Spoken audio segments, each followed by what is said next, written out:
After our family reunion, I checked my account. It was drained. My brother-in-law snorted. We needed it more than you. Trembling, I reached for my bag and said, then you won't mind what's coming next. As they laughed, a loud bang shook the house. The door flew open and... You're seriously mad about this? Seth leaned against the fridge, beer in hand, that smug half-grin glued to his face. Relax. We needed it more than you. I blinked, my thumb hovering over the refresh button on my banking app. I'd already hit it 3 times. It still showed the same number. $4.87. That couldn't be right. Yesterday, I had over $14,000. 14,000. You what? My voice cracked a little. Sarah, my sister, let out a laugh from the couch. She looked completely unbothered, legs curled under her, sipping wine like this was just another episode of Family Game Night. Oh, don't be so dramatic, she said. It's not like we stole it. We're family. You drained my account. It's not draining if we're gonna pay it back, Seth added with a shrug. Eventually, my mouth opened, but no sound came out. I looked at Mom, sitting across the room with her knitting. She didn't even glance up. Mom, I said, louder. Did you know about this? She sighed like I just accused her of ruining dinner. Sweetheart, you're always so sensitive. You have a good job. No mortgage. No kids. You live alone. You're fine. So that justifies stealing from me? Language, Mason, Dad muttered without looking up from his phone. I turned to Sarah. How did you even get access? You left your info on the family computer, she said, unapologetic. Maybe next time don't log in and walk away. Honestly, it's your own fault. My own. I stopped myself. My fingers curled into fists. My breathing had gone shallow. You're making this a bigger deal than it needs to be, Seth said. It's not like we wasted it on nonsense. We paid rent, bought groceries. You know, survived. You didn't ask. We didn't think we had to, Sarah snapped. You've been paying for stuff for years. What's the difference if it comes through you or from you? I picked up my bag slowly. No one moved. No one apologized. No one even looked surprised. You're leaving already? Mom asked. Yup, I said, zipping my coat. But don't worry. I'll be in touch. Don't be like that, Sarah rolled her eyes. We needed it more than you. That's just facts. I reached for the doorknob. Paused. Then you won't mind what's coming next. They laughed. But outside, something had already started. You always helped. That's what you're for, right? Hey, you okay? It was my cousin Jin, catching up to me outside as I marched to my car, fist clenched and jaw locked. No, I muttered, yanking open the door. I heard what Sarah said, she added carefully. That wasn't right. I didn't answer. Because if I spoke, I'd scream. The thing is, this wasn't the first time. For years, I'd been the responsible one. The one with the stable job. The one who didn't need help. So somehow, that made me the family wallet. It started small. Sarah forgot to pay her phone bill once. I covered it. Then Seth lost his job and asked to borrow a little something to get through the month. Then there was a birthday gift for their daughter I offered to pay for. Except I didn't. They just assumed I would. And every time, they made it sound like I owed it to them. You're lucky, Mason, Mom would say, her voice sweet but sharp underneath. You don't have the struggles your sister does. God gave you ease so you could share it. Family means supporting each other. Dad chimed in more than once. You wouldn't be here if it weren't for us. Translation? We gave you life. Now give us your paycheck. I never asked for anything. Not when I was laid off for 6 months and lived off rice and eggs. Not when I skipped vacations for 3 straight years just to rebuild my savings. Not even when I helped pay off Sarah and Seth's credit card debt 2 years ago. They never paid me back. They never even said thank you. You still coming to the family reunion? Sarah had asked last week. Yeah, I replied. Should I bring something? Her answer came quick. Just bring yourself. And your card. I thought it was a joke. Now I know it wasn't. 2 days after the incident, Sarah called me. I didn't answer. She called again. And again. Then Seth texted. Just call her, man. She's freaking out. I finally picked up on the 5th try. Mason, she started, her voice low, shaky. We have a problem. Oh, we do. Look, don't be like that. Something happened. I stayed silent. She continued. The power company came today. We're behind on the bill. Like way behind.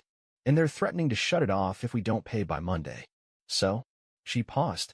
So, we need your help. I laughed. A short, bitter sound. You drained my savings, and now you're asking for more?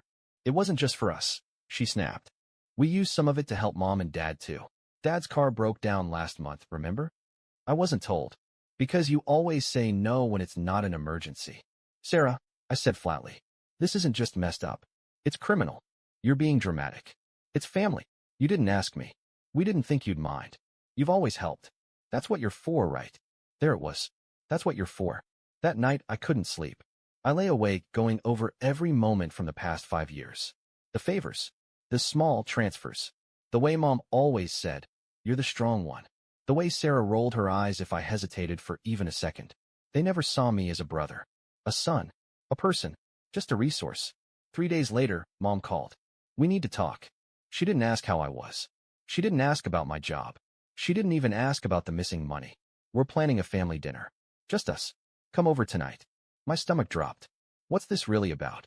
Mason, she said, her voice low. You've caused a lot of tension. I caused tension. Still, I went. Part of me wanted answers. The other part wanted to see if they'd even bother pretending to be sorry. They didn't. When I walked in, Sarah was already there, arms crossed. Seth sat beside her, looking bored. Mom was in the kitchen, Dad flipping through the mail like nothing had happened. So, Sarah started as I sat down. Are we going to act like adults or what? Depends, I said. You ready to confess to felony theft? She scoffed. God, you're so extra. It wasn't theft. It was family money. You always help. We needed it. Seth nodded. You can spare it. So why the drama? I didn't give permission. You didn't say no either. Because I didn't know? Details, Sarah muttered. I turned to Mom. And you're just okay with this? She looked away. We all agreed.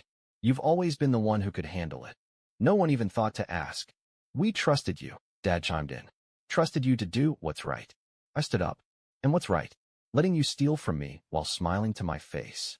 Stop saying steal, Sarah shouted. It was for the family. Then you won't mind when the family deals with the consequences. What does that mean? Seth narrowed his eyes. I didn't answer. Not yet. You don't get to cry now. When I stepped inside the house, everyone was already there. Mom was setting the table, clinking plates louder than necessary. Dad sat on the couch flipping channels like this was a normal Thursday night. Sarah stood by the window with her arms folded, jaw tight.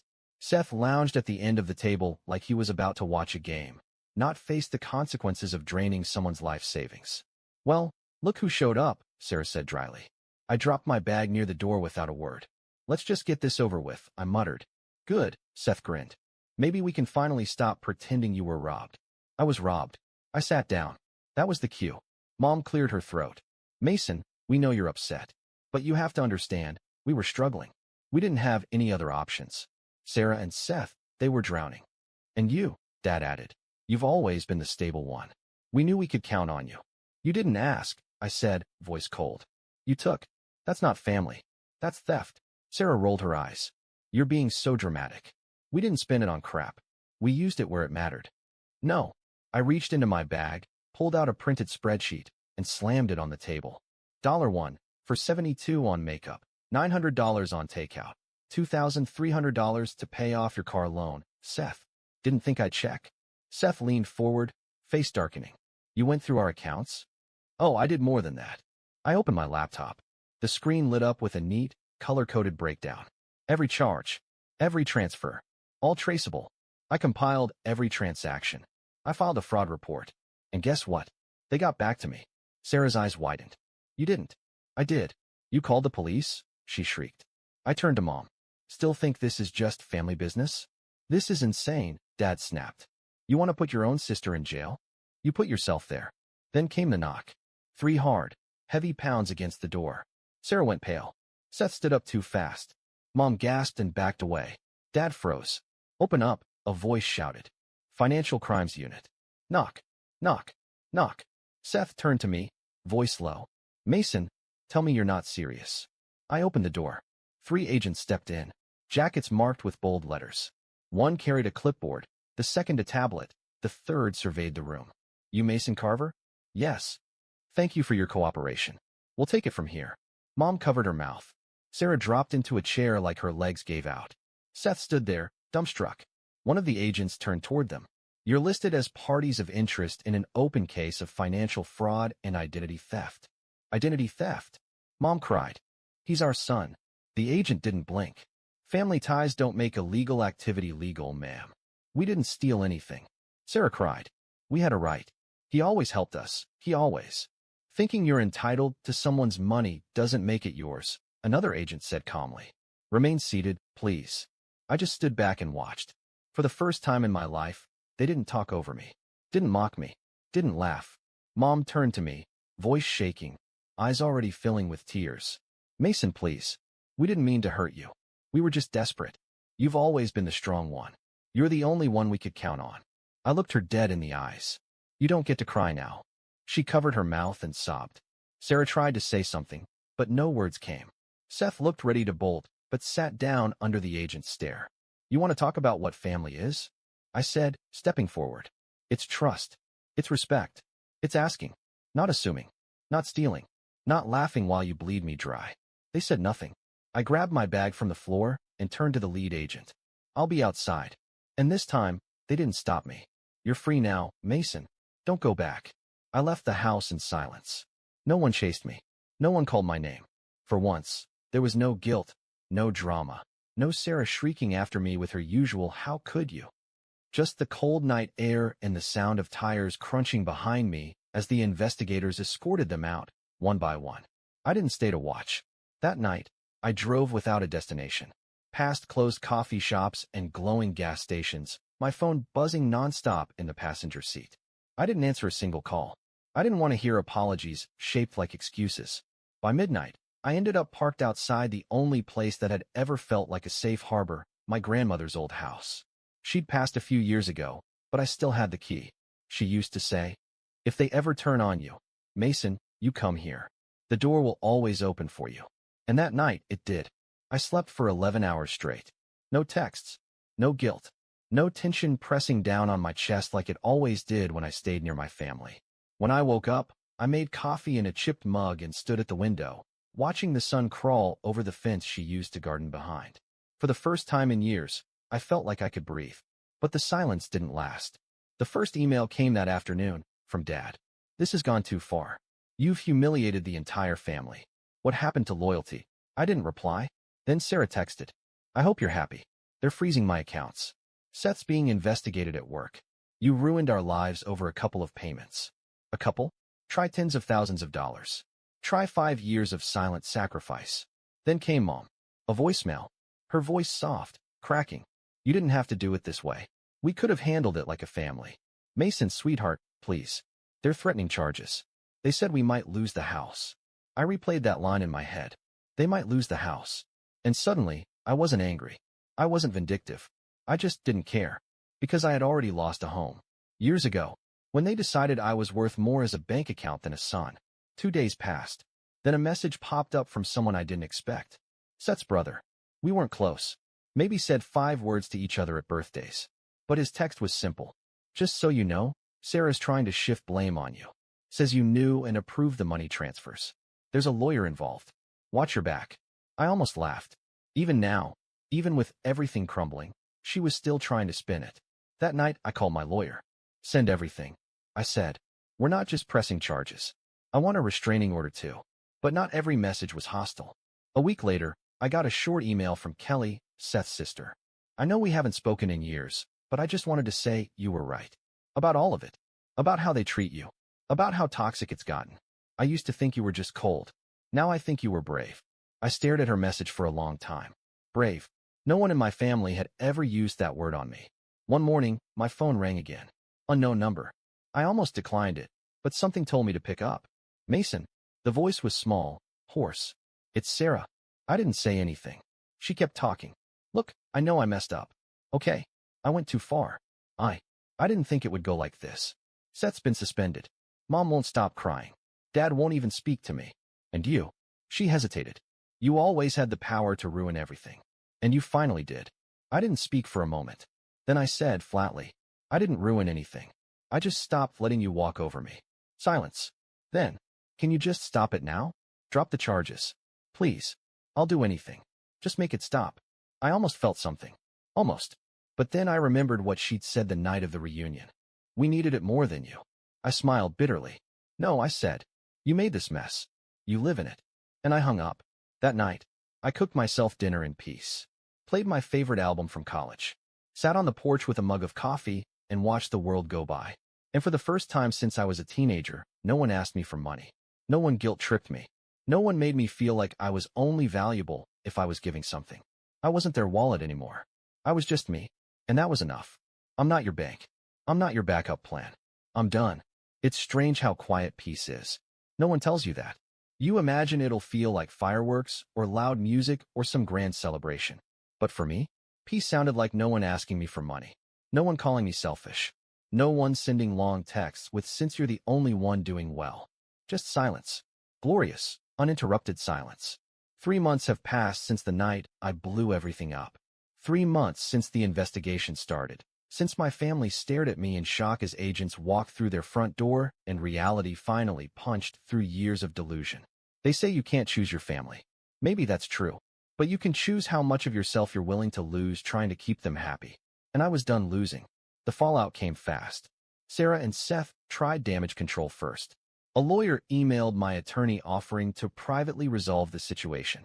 No apology. No ownership. Just damage control. I told my lawyer, let it burn. A week later, Mom sent a letter. 10 pages. Her handwriting, still neat but trembling in parts. She wrote about how things got out of hand, how they never meant to hurt me, how she hoped I could see the bigger picture. "We just assumed you'd always be there," she wrote. "That's what good sons do." That line stuck with me, because it said everything. Not, "We were wrong." Not, "You didn't deserve that." Just, "You were supposed to stay quiet and keep giving." I didn't write back. I didn't call. And for the first time in my life, I didn't feel guilty about it. I moved. New apartment. New state. No more accidental drop-ins from relatives. No more surprise visits from Sarah. I even changed my number. My boss, noticing how focused I'd become, offered me a promotion. I took it. It's funny how much better you perform at work when you're not secretly juggling your sister's car payments and your mom's overdue utility bills behind the scenes. I sleep better now. I eat better. I breathe better. Because I'm no longer carrying 4 people on my back who refuse to say thank you. Then one morning, a letter showed up.